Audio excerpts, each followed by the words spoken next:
The finger Grant Whitmore pointed at his wife that morning was steady, certain, the finger of a man who believed he was right. "You want to torpedo this project," he said. "You want to embarrass this family." Reese Calloway didn't move back from the desk.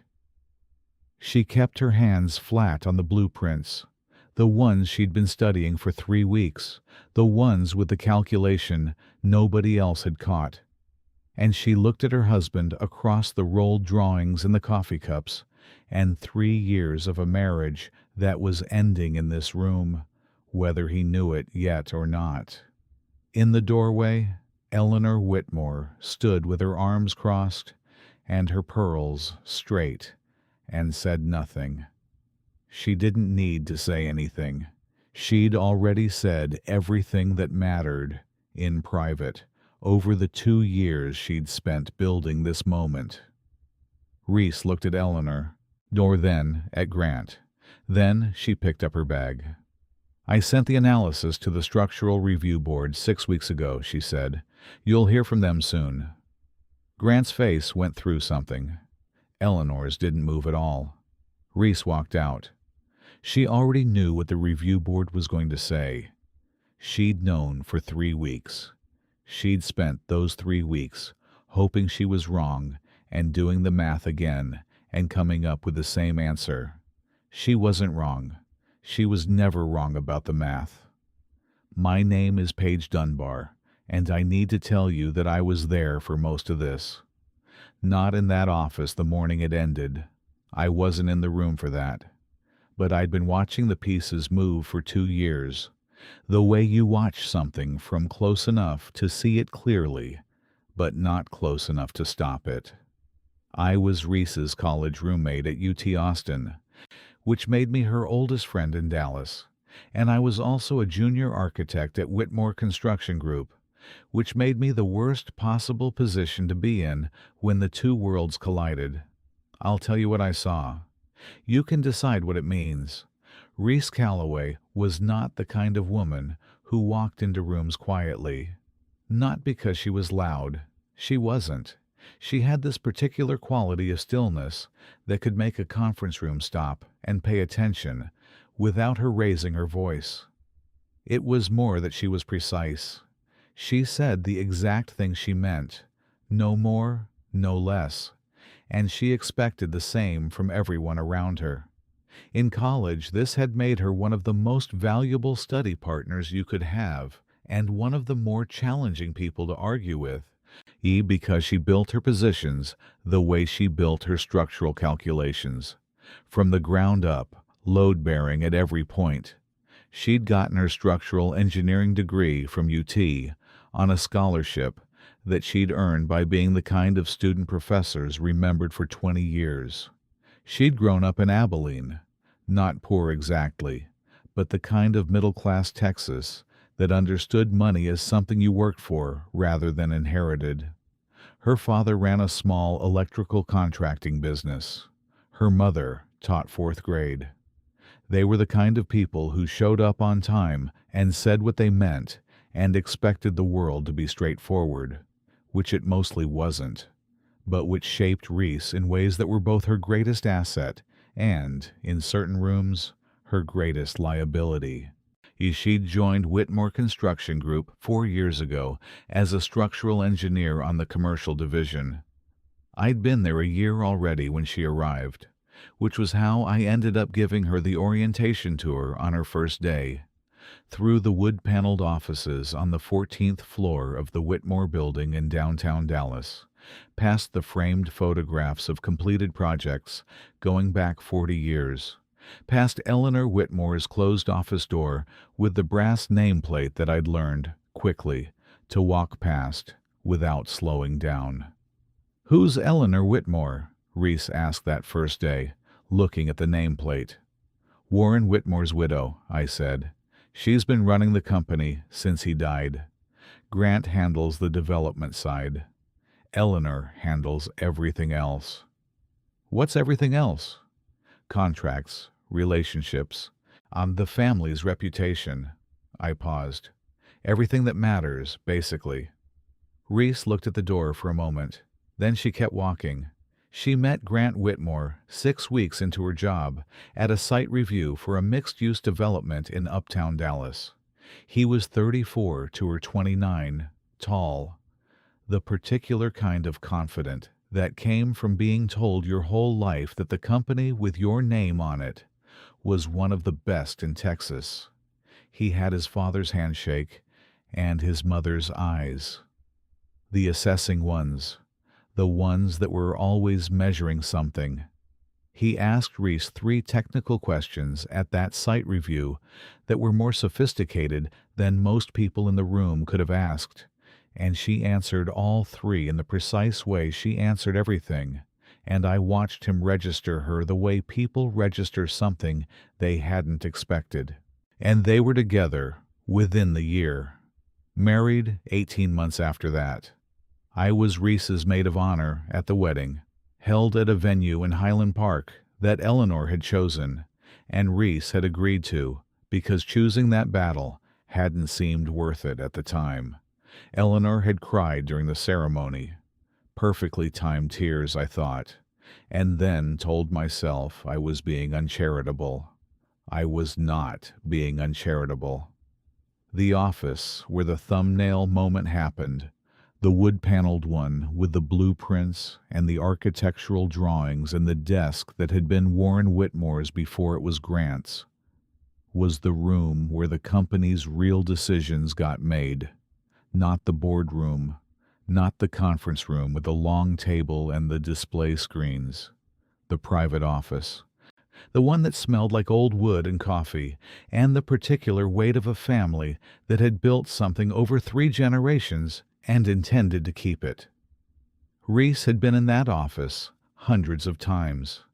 She'd presented project analyses there, argued technical points, had the kind of substantive professional conversations that she was genuinely good at. Early in the marriage, she told me, it had felt collaborative. Grant had respected her work. He'd asked her input on things that mattered. That had lasted about 8 months. What changed it was subtle enough that Reese hadn't seen it coming, which was unusual for a woman who was professionally trained to find the thing nobody else saw. Eleanor changed it. Not dramatically. Not with any single move you could point to. It was a comment here, a reframing there, in the gradual introduction of a different narrative about who Reese was and what her presence in the company meant.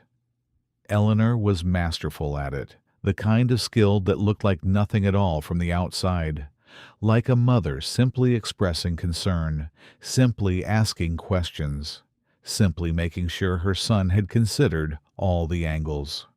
The angles Eleanor wanted Grant to consider, specifically, were these. Reese's independence was a liability. Her willingness to challenge decisions publicly was a threat to the family's unity. Her background, the scholarship kid from Abilene, the contractor's daughter, meant she didn't fully understand what it meant to protect a legacy. She was, in Eleanor's careful framing, someone who cared more about being right than about what was right for the Whitmore name. Every single one of those things was true. Actually, Reese was independent.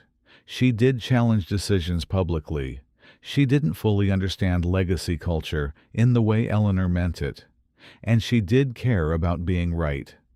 The thing Eleanor left out was that being right had saved 3 Whitmore projects in Reese's first 2 years, and that the impulse to be right was, for a structural engineer, not a character flaw.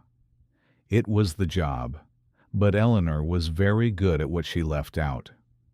The Meridian Tower project was Whitmore Construction Group's biggest contract in 15 years. A 42-story mixed-use tower in downtown Dallas. Residential upper floors, commercial lower floors, a rooftop public space that had been the centerpiece of the pitch. The kind of project that would either cement the Whitmore reputation for another generation, or, if it went wrong, do damage that would take years to recover from. Reese was assigned to the structural review team. Standard practice. Every major project went through internal structural review before the independent board sign-off. She found the problem on a Tuesday evening, working late in her office on the 14th floor, the building quiet around her, except for the cleaning crew making their circuit. It was in the foundation calculations, a load distribution assumption that was slightly off in a way that was invisible under normal conditions, but that, under specific stress scenarios involving the combination of wind load and the weight distribution of the upper residential floors, created a compounding problem. Not immediately dangerous, not a collapse risk in the near term, but a long-term structural integrity issue that would manifest in 10 to 15 years in ways that would be very expensive to fix and that could, under certain conditions, become dangerous. She went through the math 4 times. She called a colleague at UT Austin who specialized in foundation engineering and walked him through the numbers without identifying the project. He confirmed her read. She built a documentation file, 22 pages, every calculation sourced, every assumption clearly stated. Then she went to Grant, privately, in their home, not the office. On a Wednesday evening with dinner on the table, and every possible consideration given to the fact that this was her husband, and she was telling him something he was going to find very hard to hear. Grant listened. He went through the first few pages of the documentation. He asked 2 questions. Then, he said he wanted to take it to his mother before they decided how to proceed. Something went cold in Reese's stomach. "This is an engineering issue, Grant," she said.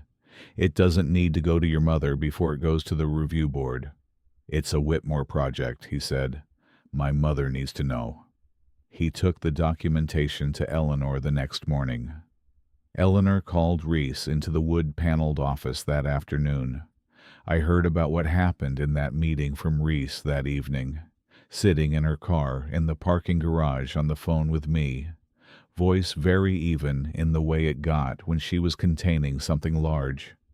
Eleanor had told her, politely and with complete certainty, that the analysis was wrong, that her foundation engineer was misreading the load calculations, that the project had been reviewed by 3 external firms and cleared at every stage, and that Reese's habit of finding problems where none existed was becoming a pattern that was damaging to the company's morale and to the family's confidence in the project. A pattern. She called it a pattern, Reese said on the phone. "Reese, 3 projects," Reese said. 3 times I've found something real and been right. That's not a pattern of causing problems. That's a track record of doing my job." "I know," I said. "She's going to tell Grant it's a pattern," Reese said, "and he's going to believe her." A pause. "Reese," I said carefully, "what are you going to do?" The parking garage hummed around her. "I already did it," she said. 6 days ago, before I went to Grant." A pause. I sent the full analysis to the Independent Structural Review Board." I held the phone. "You filed it independently?" I said. "I'm a licensed structural engineer," she said. "I have a professional obligation to report a structural concern through appropriate channels. That's not a choice. That's the law." "Eleanor's going to—" "I know what Eleanor is going to do," Reese said. "She's already doing it. She has been for 2 years." Her voice was very steady. "But the review board has the documentation. Whatever happens in that office tomorrow or next week, or whenever Grant and Eleanor decide to have the conversation, the math is already out there, with people who will read it correctly." The parking garage hummed. "You knew this was coming," I said. "I knew this was coming," she said. I just needed to make sure the building was safe before it did." The morning after the parking garage phone call, I went into the office early. Not because I had to. I was between project phases, the kind of transitional week where an architect's schedule had more flexibility than usual. I went early because I had a feeling, the specific low-grade anxiety of someone who knows a storm is coming and wants to be close enough to do something useful when it arrives. Eleanor's car was already in the parking structure when I got there. It was always there first. In 4 years at Whitmore Construction, I had never once arrived before Eleanor Whitmore, which told you something about her that everything else confirmed. I got coffee from the kitchen on 14 and sat at my desk and tried to do actual work. And by 9:15, I could hear Grant's voice from down the hall. Not the words, the walls were thick enough for that, but the tone. The particular elevated register of a man who was angry in the contained way that was more unnerving than shouting. I'd heard it once before at a contractor meeting where someone had missed a deadline by 3 weeks and tried to explain it away. This sounded different, more personal. I kept my eyes on my screen. At 9:47, Reese walked past my office door. She didn't stop, didn't look in, just walked past with her bag over her shoulder and her head up, and the particular quality of stillness she had when she was containing something significant. Not broken, not even shaken exactly, just compressed. The look of a person who had known a thing was coming and had prepared for it, and was now in the part where you just got through it. I was at her side in 10 seconds. "Reese." She stopped at the elevator, pressed the button. "Don't," she said, not unkind, just clear. "Are you okay?" "No," she said, "but I will be." The elevator opened. "I'll call you tonight." She got in. The doors closed. I stood in the hallway for a moment. Then I looked back toward Grant's office. Eleanor was still in the doorway. I could see her from here. The gray tweed, the pearls, the arms that had come uncrossed now that Reese was gone. She was speaking to Grant in the low, even tone she used when she was managing something. She didn't look like a woman who had just watched her son's marriage crack open. She looked like a woman who had completed a task. And over the following weeks, the story I heard, in pieces, from Reese on the phone and from what filtered through the office in the way things always filtered through offices, was this. Grant had told Reese that going to the independent review board without telling him first was a betrayal. That she'd gone around the family, that she'd created a situation that could embarrass the company publicly if the board found nothing, and that even if they found something, the manner in which she'd reported it suggested she didn't trust the Whitmores to handle their own project. Reese had told Grant that she had a professional and legal obligation to report a structural concern, that the manner of reporting was not a personal choice, that the building's eventual occupants had a right to live in a structure that was sound. Grant had told her his mother had been running this company for 15 years without Reese's help, and had done it well. Reese had told him that wasn't the point. And then the conversation had become the one that conversations like this always eventually become. Not about the project anymore, not about the review board, but about the 2 years of smaller things that had been accumulating under the surface. The dinners where Reese's opinion was talked over, the meetings where Grant had sided with Eleanor on technical questions he didn't fully understand, the gradual narrowing of the space Reese was given to be who she was. "I kept waiting for him to choose me," Reese told me on the phone that Thursday. We were both at home by then, her in the house in Highland Park, me in my apartment in Knox Henderson, and the Dallas night outside our respective windows. Not over his mother, not like some dramatic either-or, just I kept waiting for him to say, once, that he saw what was happening, and that it wasn't okay. He never did, I said. He never did. A pause. I think he thought if he acknowledged it, he'd have to do something about it. And doing something about it meant acknowledging that that she was doing something on purpose. Another pause. He couldn't do that. Because she's his mother. Because she built the company, Reese said. In his mind, she built everything. He can't see the thing that built everything as also the thing that... She stopped. Reese. I'm okay, she said. I'm just... The sound of her moving, settling somewhere. I've been good at my job for 10 years. I've never been wrong about a structural call. Never. Her voice was very even.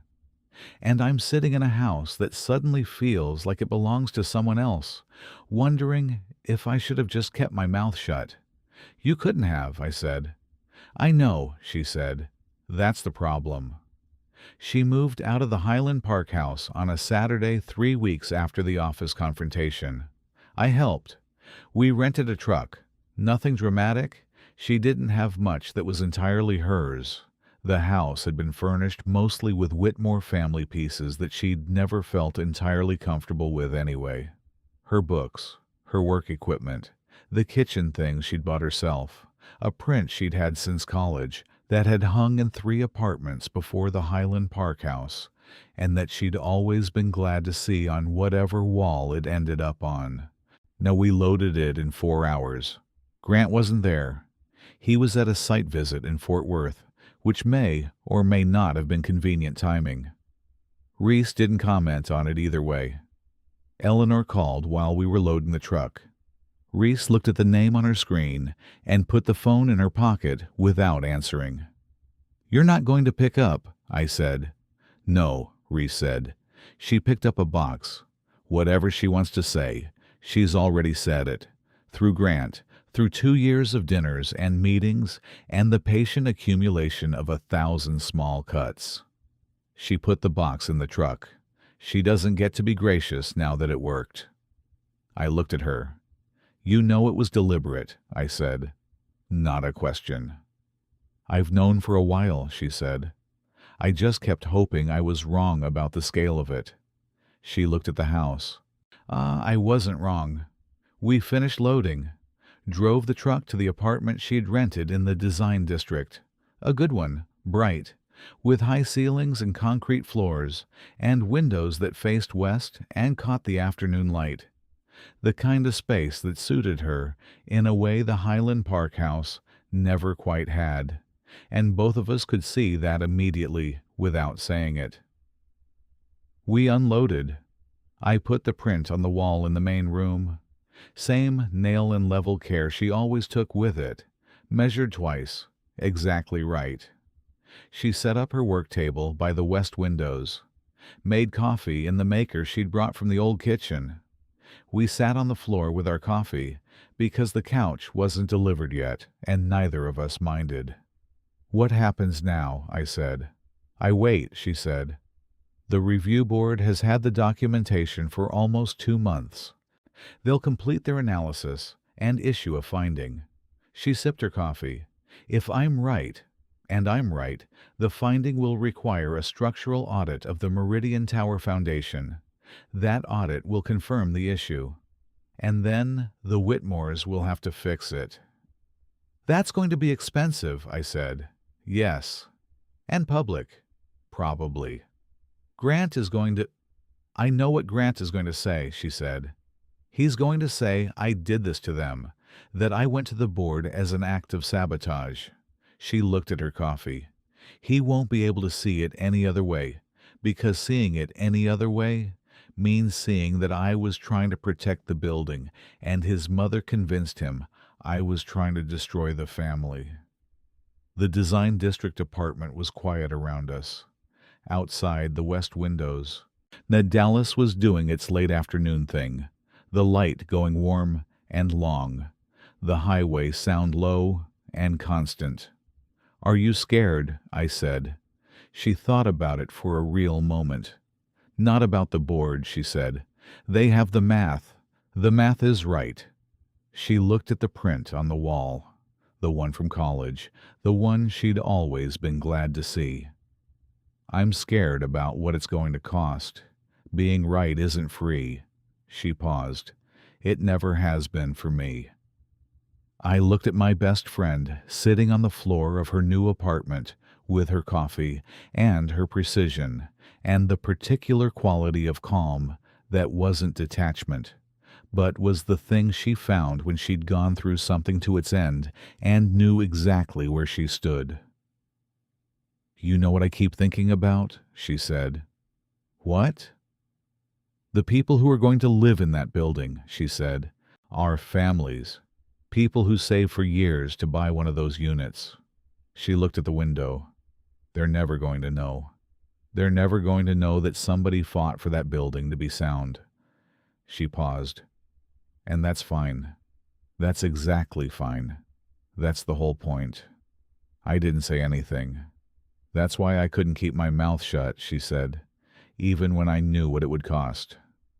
Outside, the Dallas afternoon light went long and warm across the concrete floor. I stayed until the couch arrived. The call from the review board came on a Tuesday.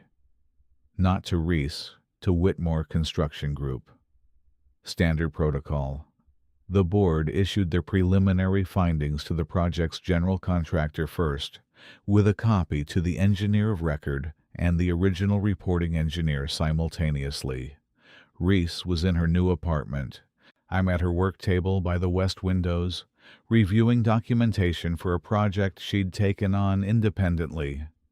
She'd been doing some freelance structural consultation since leaving the company, enough to keep the work flowing while she figured out what came next. Her phone rang at 10:14 in the morning. She called me immediately after. I was at the office, which meant I had approximately 45 seconds before the same information was going to land in the building around me like something dropped from a height. "They confirmed it," she said. "Full structural audit required before the tower can proceed to the next construction phase.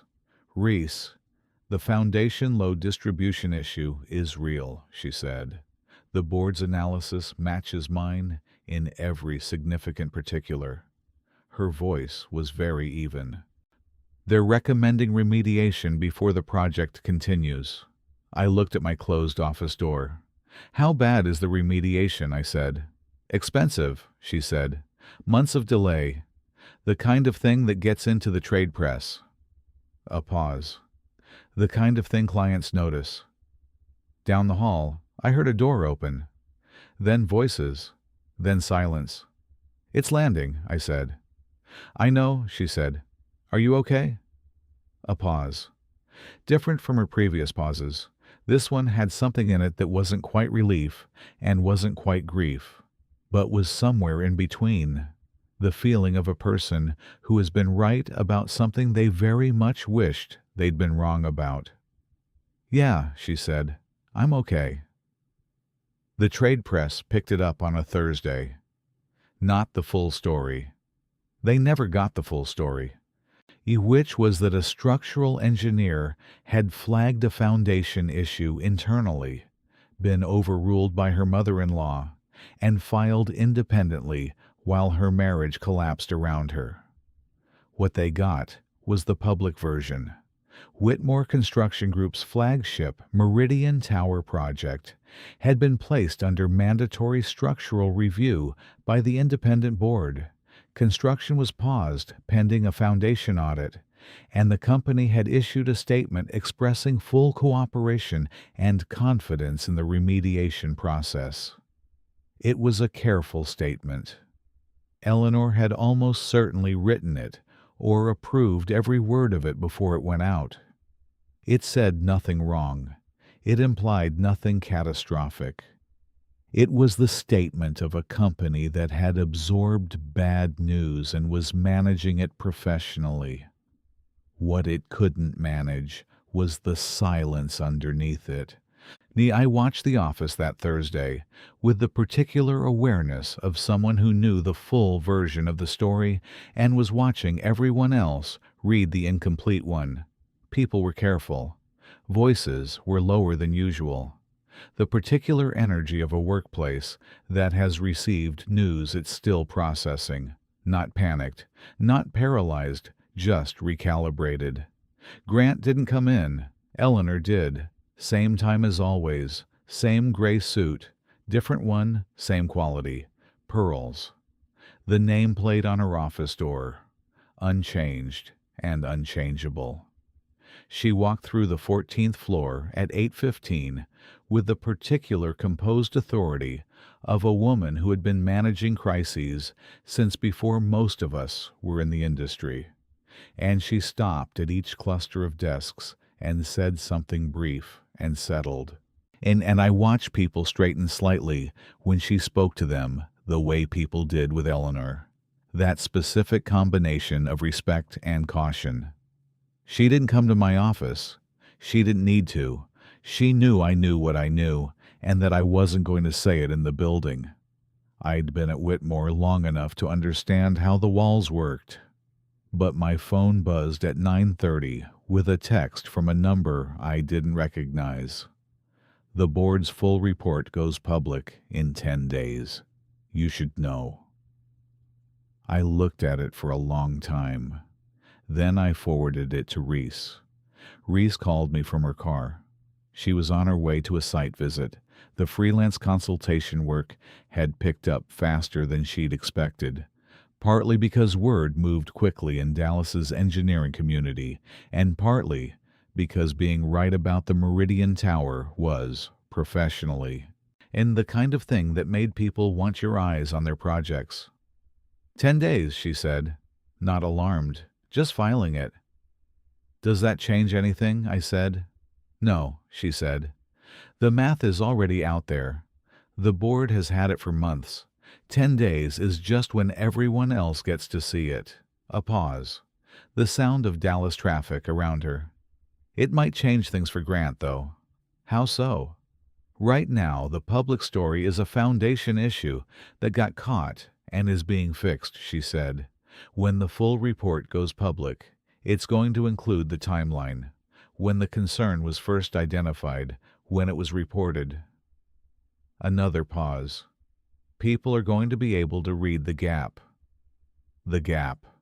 The 6 weeks between when Reese filed independently and when the confrontation happened in Grant's office, and the 6 weeks during which Eleanor had been telling Grant that his wife was causing problems, while the review board was quietly confirming that his wife was correct. He's going to know she knew, I said. He already knows she knew, Reese said. He's been choosing not to know. Her voice was careful. The report going public means he can't choose that anymore. Traffic. Reese, I said. What do you want to happen? A pause. Longer than the others. I want the building to be fixed, she said. That's what I wanted from the beginning. That's still what I want. She paused. What happens to Grant and Eleanor? That's not mine to want things about anymore. That's not what I asked, I said. Another long pause. I want him to understand what she did, she said finally. Not for my sake. I'm done needing things from him. But because he's going to spend the rest of his life making decisions around a woman who spent 2 years deliberately dismantling his marriage. And if he doesn't understand that, she stopped, he's going to let her do it again, to someone else, to everything else. The site visit traffic around her. I want him to see it clearly, she said. Just once, even if it's too late.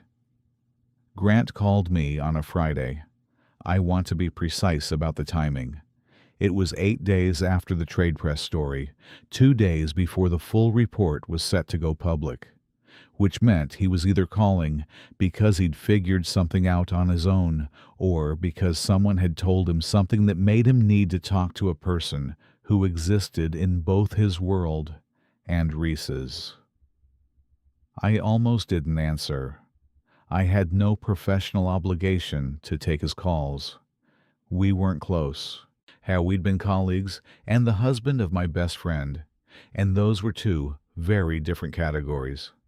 But I answered because I was curious, and because I thought Reese might want to know what he said. Paige. His voice was different, from the office voice I knew, not the elevated register I'd heard through the walls that morning. Quieter. The voice of a man who had been awake for several nights. "Do you have a few minutes?" "I have some," I said. "I need to ask you something." A pause. Reese filed the analysis with the review board 6 weeks before the confrontation in my office. "Yes," I said. "She filed it before she came to me." "She filed it 6 days after she came to you," I said. "You took it to your mother. Your mother told her the analysis was wrong and that her habit of finding problems was a pattern that was damaging morale. 6 days later, she filed with the board because she had a professional obligation to do so." A pause. "The sequence matters, Grant." Silence. "My mother said—" "I know what your mother said," I said. "I know what your mother has been saying for 2 years." I kept my voice even. I watched it happen from the office down the hall. A long silence. "You watched it," he said. "I watched it," I said. "The reframings, the pattern language, the way she introduced the idea that Reese's professional instincts were actually personal dysfunction." I paused. "It was very skilled, Grant. Your mother is very skilled." The silence that followed was the longest of the call. "Why didn't you say something?" he said. Not accusatory. Just the genuine question of a man who was assembling a picture and finding that pieces he hadn't known existed. Because I work there," I said, "and because Reese didn't ask me to, and because—" I stopped. "Because you wouldn't have heard it from me.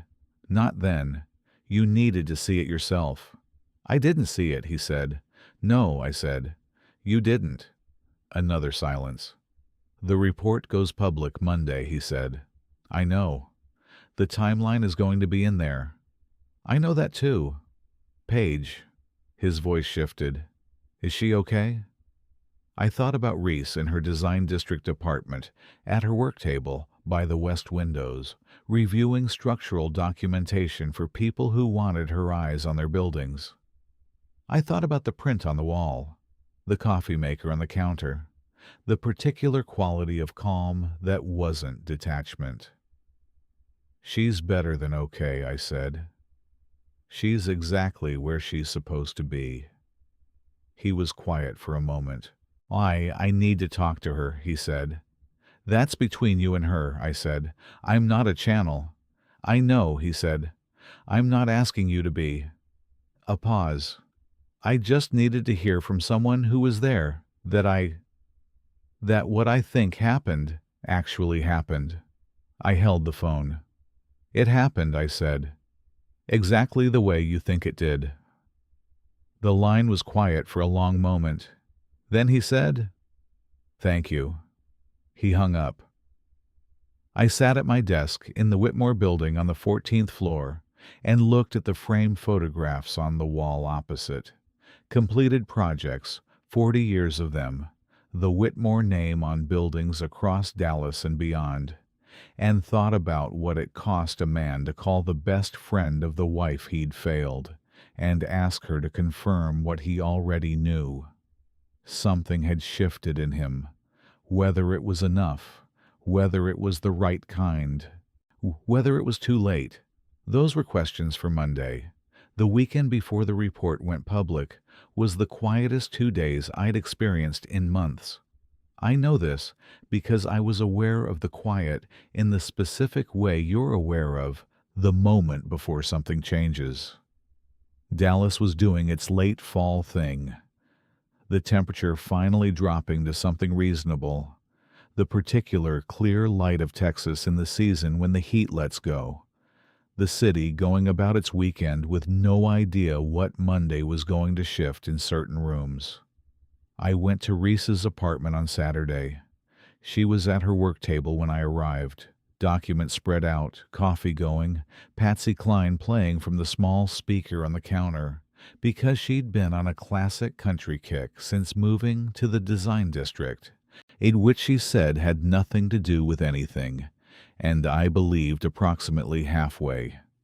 We ate lunch at the table she'd set up near the west windows, sandwiches from the place on Dragon Street, the good turkey one she always got.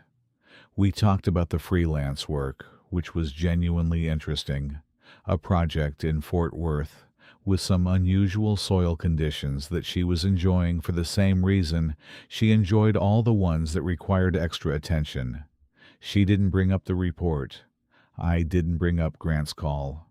Not because we were avoiding things. We'd been friends long enough to know the difference between avoidance and timing. This wasn't avoidance. She was living her life. At the one she was building in the Design District apartment, with the west windows and the work she was good at, and the print on the wall that had been with her through every version of herself. The report could have Monday. Saturday was ours. At some point in the afternoon, she looked up from her documents and said, "Do you think he'll call?" "Grant," I said. "Yes." I thought about the phone call, about is she okay, and I need to hear that what I think happened actually happened. "Yes," I said. "I think he'll call." She looked at her documents.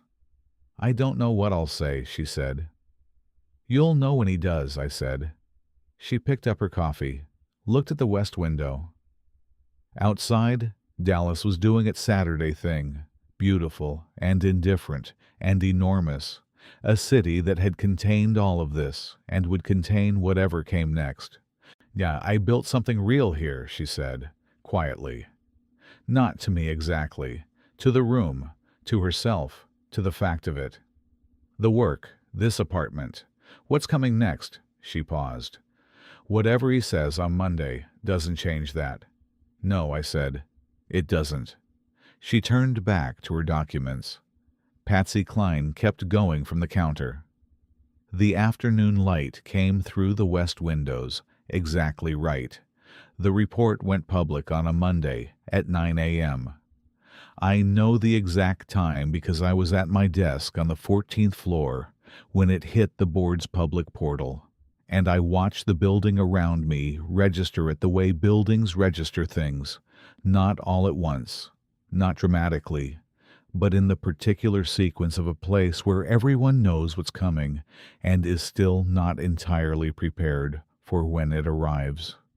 The phones started at 9:04, not the main line, the direct lines, the ones clients called when they wanted to talk to a person rather than a receptionist.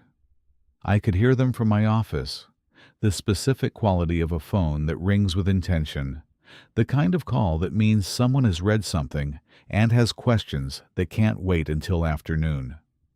By 9:30, 3 project managers had come out of their offices and gone to Eleanor's end of the hall. By 10, Eleanor's door was closed. Grant still wasn't in. The report was 38 pages. I downloaded it at 9:15 and read the sections that mattered in the order that mattered. The finding first, then the timeline, then the technical analysis, then the recommendations. The finding confirmed Reese's analysis in full. The foundation load distribution issue was real, significant, and required remediation before construction could continue. The board's own structural analysis matched her documentation in every essential calculation. The timeline was the part that changed things. The board was required, in its public report, to document the chain of reporting. When the concern was first identified, when it was reported to the board, and when any internal communications about the concern had occurred. Standard protocol, transparency requirement. The timeline showed this. Reese had filed her analysis with the independent board on a specific Tuesday, 6 days after taking her findings to Grant internally, 13 days before the confrontation in the office where Grant had pointed at her across the blueprints and accused her of trying to torpedo the project. 13 days. For 13 days.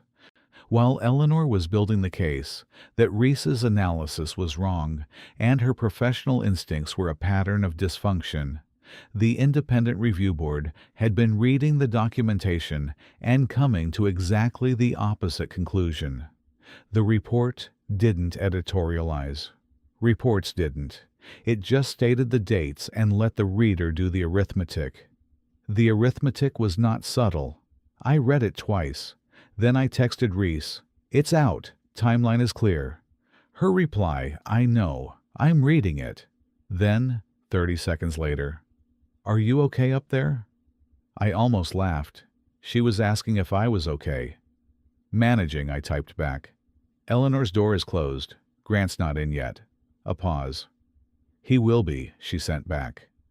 Grant arrived at 11:14. Oh, and I know, because I heard the elevator and then the particular sound of his footsteps. I'd been in this building long enough to know the difference between the way people walked when they were in charge and the way they walked when they were carrying something heavy. This was the second kind. He didn't go to his office first. He went to Eleanor's. The door had been closed since 10. It opened when he knocked. I could hear the latch from my office, which told me how quiet the 14th floor had gotten. And then it closed again. I tried to work. I read the same paragraph of a project specification 4 times. At 12:40, the door opened again. Grant's footsteps, past his office, past mine.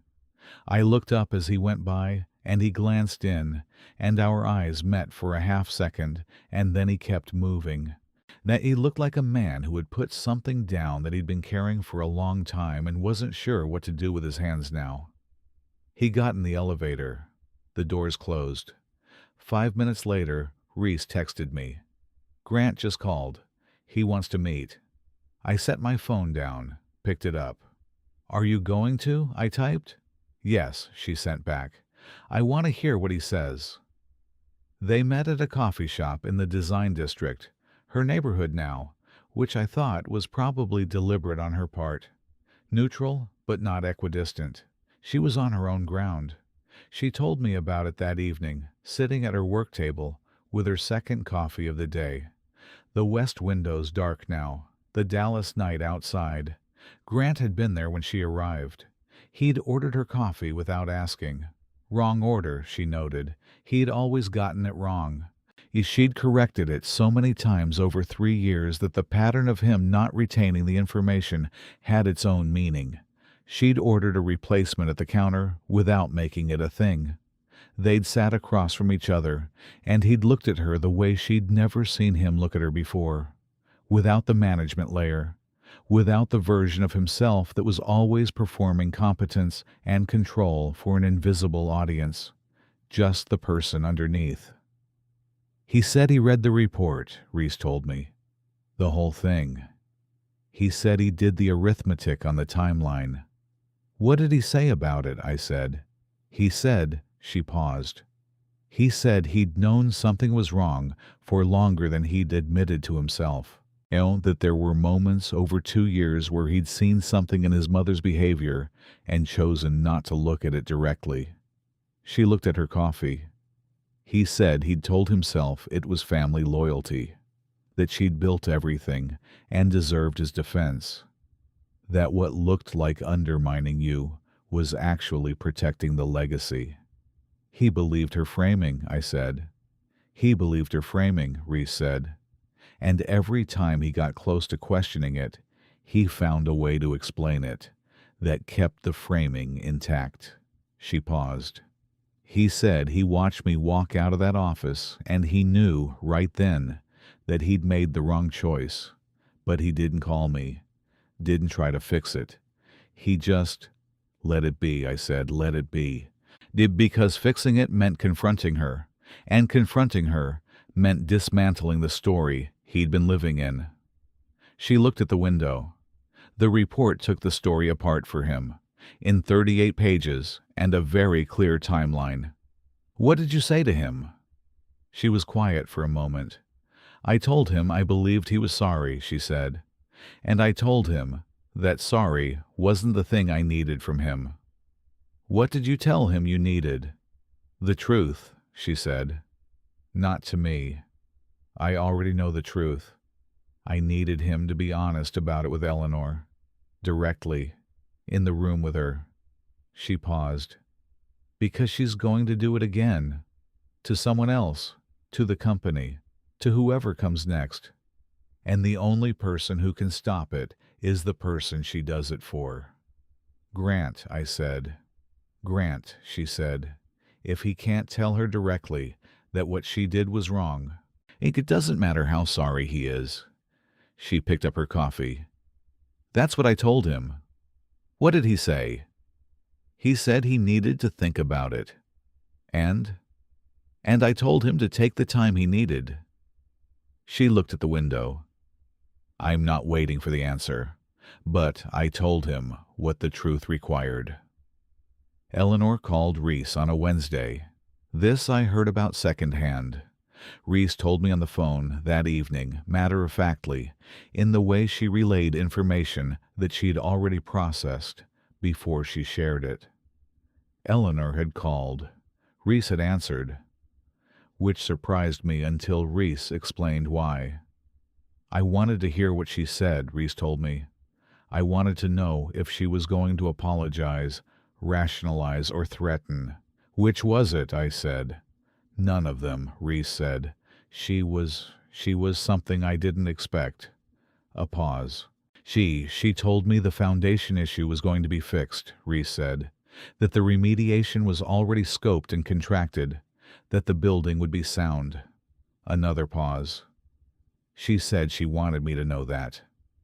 She called to tell you the building would be fixed. Yes, I thought about that. What did you say? I said. I said I was glad, Reese said, because that was the truth. Did she say anything else? A long pause. She said, Reese stopped, started again.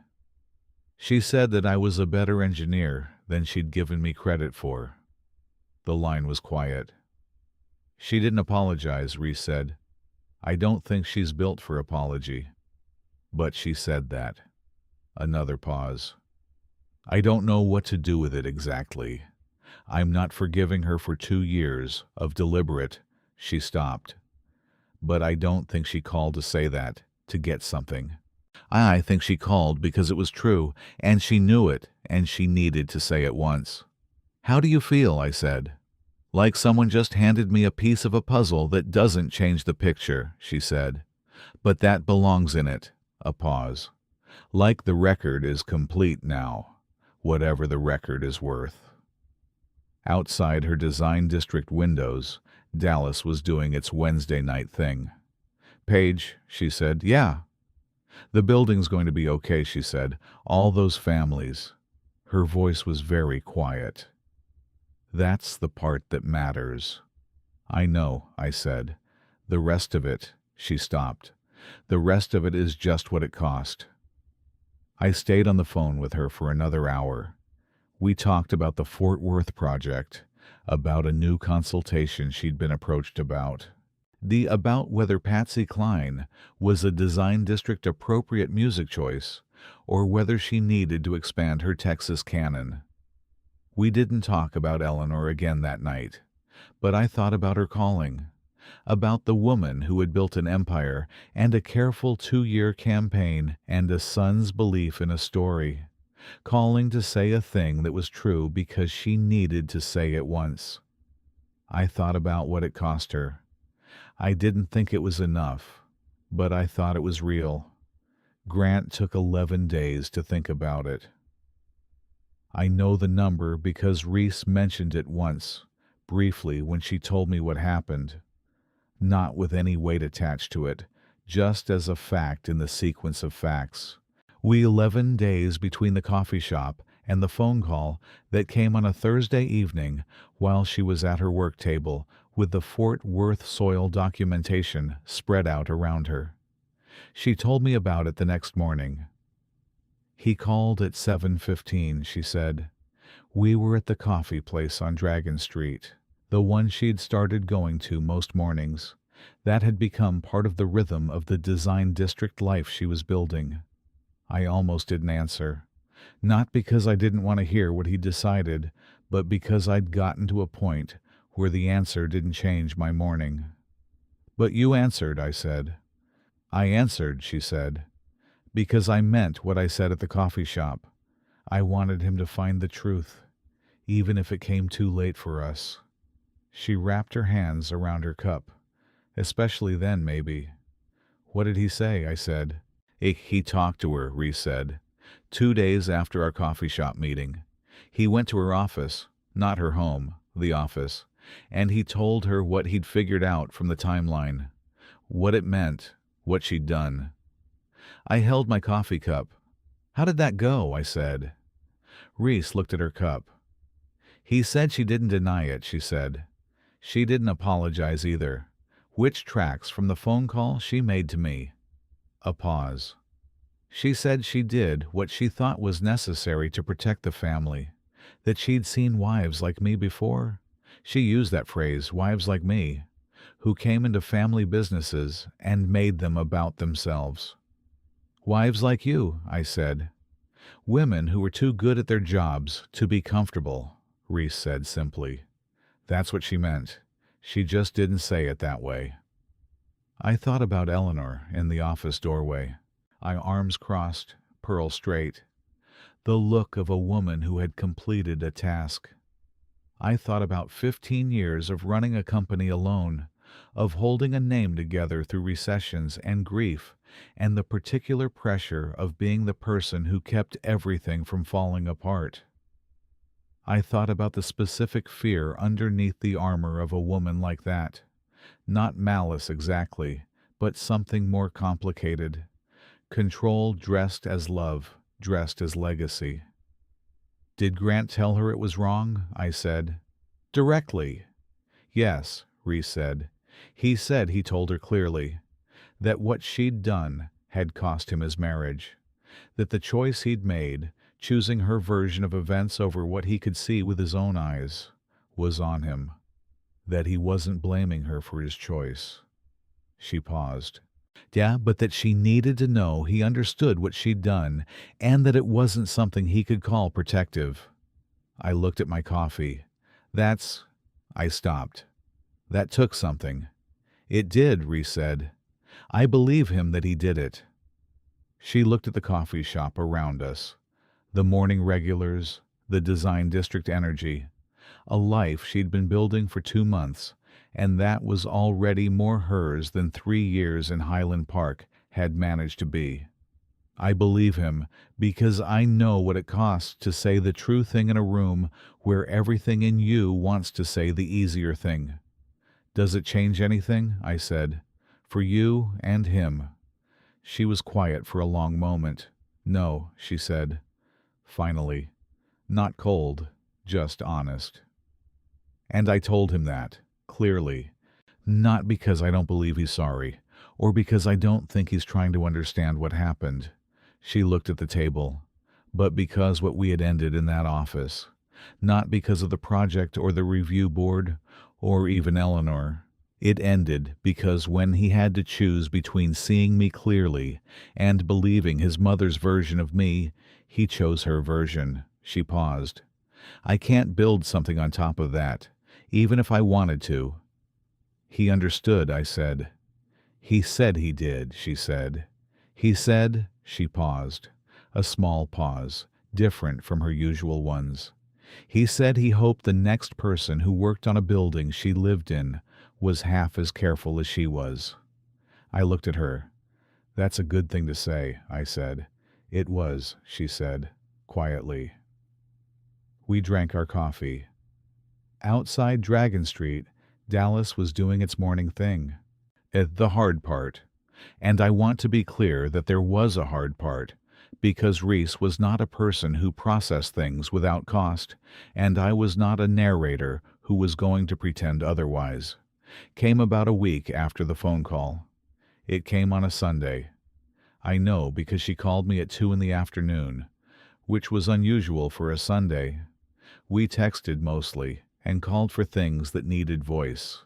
This needed voice. "I'm fine," she said when I picked up. "I'm not. Nothing happened. I just need to talk." "I'm here," I said. "I've been sitting at this table since this morning," she said, "working. And I kept stopping and starting, and I finally put the documents down because I realized I wasn't reading them. I was just—" A pause. "I keep thinking about the version of things where it was different." "Tell me," I said. "It's not different with Grant necessarily," she said. "Just different. Where the math worked out and nobody had to choose. Where I could have been good at my job in that company without it costing everything else." She stopped. "I keep thinking about what I wanted the marriage to be. Not what it was. What I wanted. And I'm—" Another pause. "I'm grieving that version. Not the actual version. The version I hoped for." I stayed quiet. "I did everything right," she said. "I flagged the problem. I documented it. I followed the professional protocol. I protected people who will never know they were protected." Her voice was very even. "Holding something large, the way it did. And it cost me my marriage, and my job, and 2 years of my life, and I'm sitting in a design district apartment on a Sunday afternoon, grieving a version of my life that never actually existed." I held the phone. "That's allowed," I said. "You're allowed to grieve it." "I know," she said. "I'm not—" She stopped, started again. "I'm not asking to have it back. I know it's over, and I know why, and I know the apartment is mine, and the work is mine, and the Fort Worth project is genuinely interesting." A longer pause. "I just needed to say that it hurt. The whole thing. All of it." Her voice was very quiet. "It hurt, and I'm allowed to say that." "Yes," I said. "You are." The line was quiet. Outside her west windows, Dallas was doing its Sunday thing, slow and warm, indifferent and vast. "I hate that she won," Reese said, almost to herself. Eleanor, for 2 years. She won." "For 2 years," I said. "Then the board report came out." "That's not winning," Reese said. "The board confirming my analysis doesn't undo what she—" "No," I said. "It doesn't, but it's not nothing either." I paused.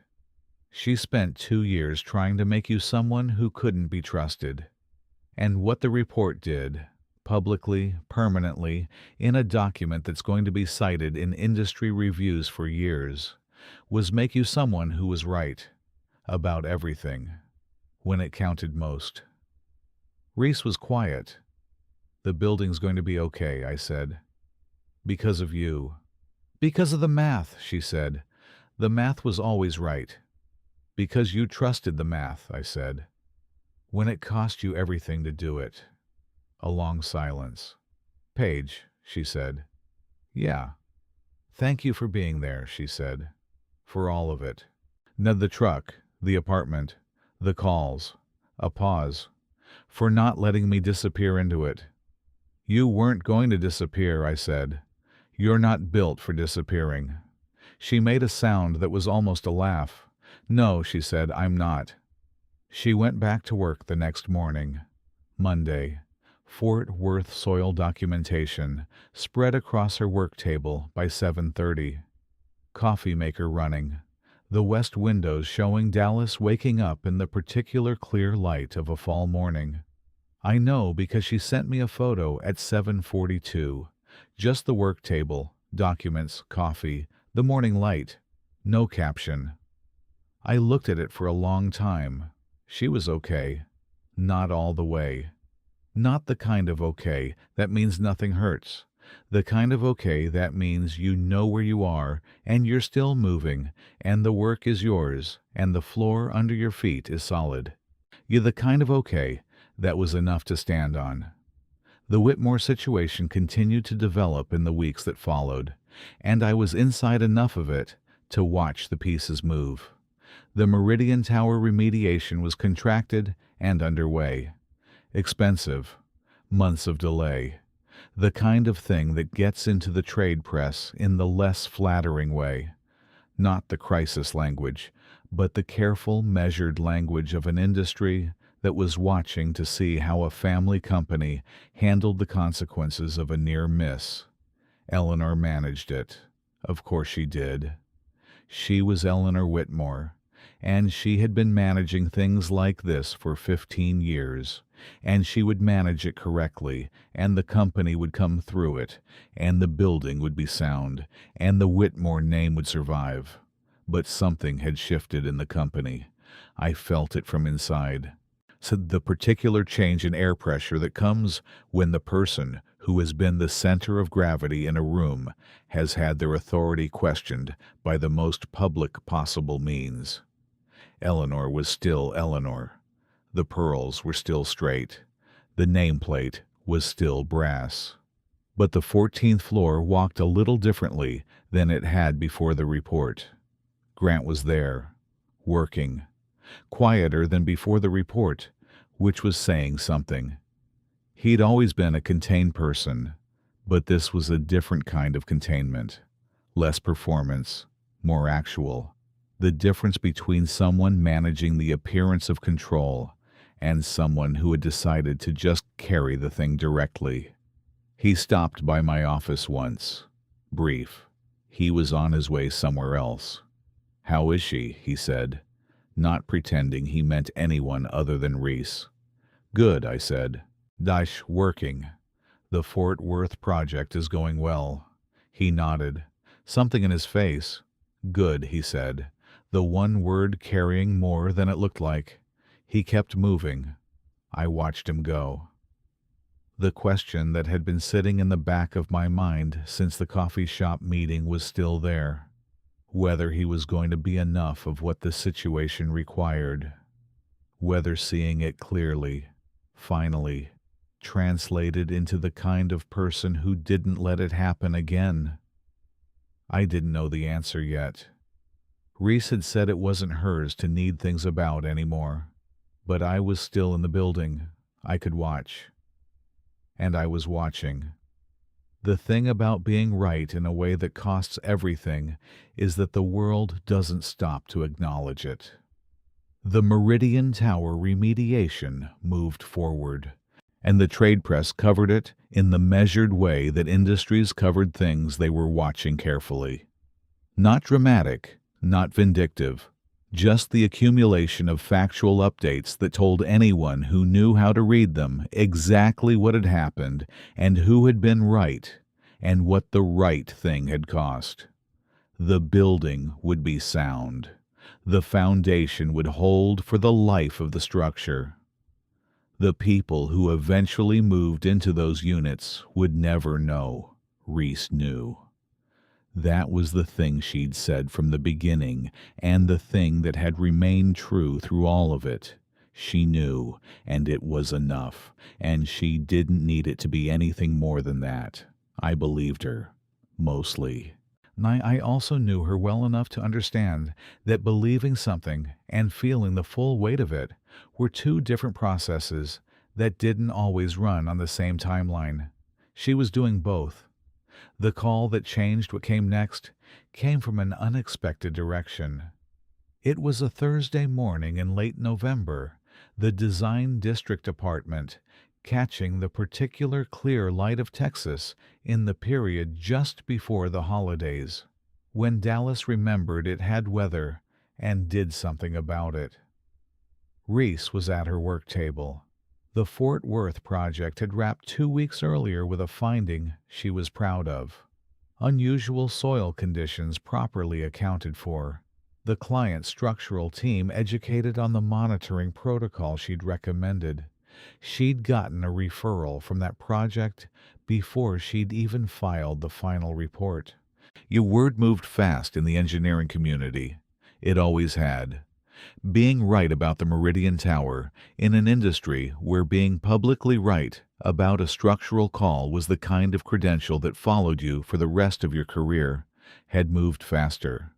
The call was from a woman named Helen Marsh, principal at Marsh and Associates, a structural engineering consultancy based in Austin, that had been operating for 22 years and had a reputation Reese described to me as serious and clean. Helen had read the board report, had read Reese's original analysis, which was now part of the public record, had asked around about her in the Dallas engineering community in the way that principals asked around when they were considering something significant. She was offering Reese a senior associate position, Austin office, then the kind of role that had the title and the scope and the autonomy that matched what Reese actually was rather than what she'd been allowed to be. Reese called me from her work table after she hung up with Helen. "Austin," she said. "Austin," I said. "Senior associate, her own project portfolio, a team." She said it. The way she said things she was still assembling into their full shape. Helen said she'd been following my work since a paper I published 3 years ago. Before any of this. "Before any of this," I said. "Before Whitmore," she said. "Before Grant. Before Eleanor." A pause. "She found me because of the work. Just the work." I didn't say anything. I let that land the way it deserved to land. "Paige," she said. "I know," I said. "I need to tell you something," she said. Tell me." "When I sent that analysis to the review board 6 weeks before the confrontation," she said, "I was terrified." A pause.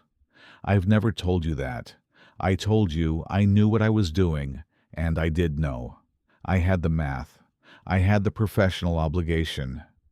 I had everything that told me it was the right thing." She paused.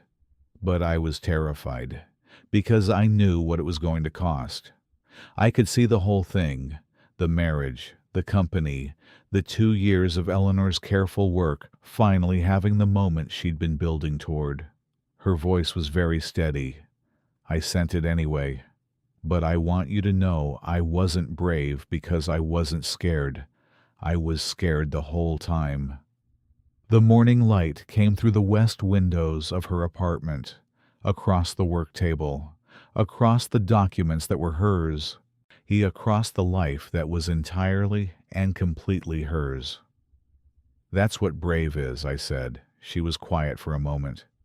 "I'm going to take the job," she said. "I know," I said. "Austin is only 3 hours," she said.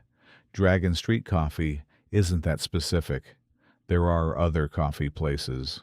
"There are," I said. "None of them are Dragon Street." "No," she said, "but I'll find the one that's right." She always did. She told Grant she was leaving Dallas the week before she moved. Not because she owed him the information. She didn't. The divorce had been handled with the same precision she brought to everything, clean and fair, and without drama. She told him because it was the honest thing to do, and because, in spite of everything, she didn't wish him ill, which was something she'd had to figure out the difference between and actually feel. He took it the way he'd been taking things since the report, without the management layer, just the actual response. "Is it a good opportunity?" he said. "Very," she said. "Are you happy?" he said. She thought about it. The real version of the question, not the reflexive answer. "I'm getting there," she said. "I'm doing the work I'm supposed to be doing. I'm in a place that fits." She paused. "That's more than I had." He was quiet for a moment. "I'm sorry," he said, "for all of it, for not seeing it sooner, for letting it go as long as it did."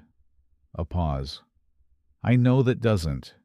It doesn't undo it," she said. "But it's true, and true things matter." She paused. "Take care of the company, Grant. It's a good company. Don't let it become only what Eleanor needs it to be." "I'm working on that," he said. "I know," she said. "Now, I believe you." She hung up. Moving to Austin took a weekend. I drove down with her. Same approach as the design district move. Rented truck, practical, and unhurried. Austin was different from Dallas in the way that cities with different personalities were different. Smaller in feeling, if not in size, less polished, the kind of place that had been accumulating creative and technical people for decades and had the energy of a city that was still interested in what it was becoming. Reese's new apartment was near South Congress, second floor, good light, east-facing windows this time, morning light instead of afternoon, which she said was a change she was ready for. The kind of apartment that was unfamiliar and clearly right at the same time. We unloaded the truck, put the print on the wall, same care, measured twice. Exactly right. Now set up the work table near the east window. Put the coffee maker on the counter. The Austin evening came through the windows warm and clear. "It's good," I said, standing in the middle of the main room. "It is," she said. She looked around the apartment, the print, the work table, the morning light windows, with the particular expression she got when something was in the right place. Not happiness exactly. More like recognition. The feeling of a room that was going to become what it was supposed to be. "You know what I keep thinking about?" she said. "The building," I said. She almost smiled. "The building," she said. "Those foundation calculations, how close it was." She looked at the east window. 100 feet below the surface, in the thing nobody was supposed to find, there was a problem. And because of the math and the documentation and the professional obligation and the terrible personal cost. She stopped. Because of all of it, the problem is being fixed. Permanently. Before anyone lived there. "Before anyone was hurt," I said. "Before anyone was hurt," she said. We stood in the warm Austin evening with that. "You know what else I think about?" she said. "What?" "My fourth-grade teacher," she said. "Mrs. Abernathy. She had this thing she said whenever we got a math problem right. She'd say, 'The numbers don't lie. You just have to be willing to read them.'" I looked at her. "The numbers don't lie," I said. "No," she said, "they never do." She turned to the east window. "You just have to be willing to do what they tell you, even when it costs you something." Outside, Austin was doing its evening thing, music somewhere, in the particular warm hum of a city that liked itself, the sky going amber over the hills, a city that was still becoming what it was going to be, full of people who had come here to build something real. Reese Calloway was going to fit right in.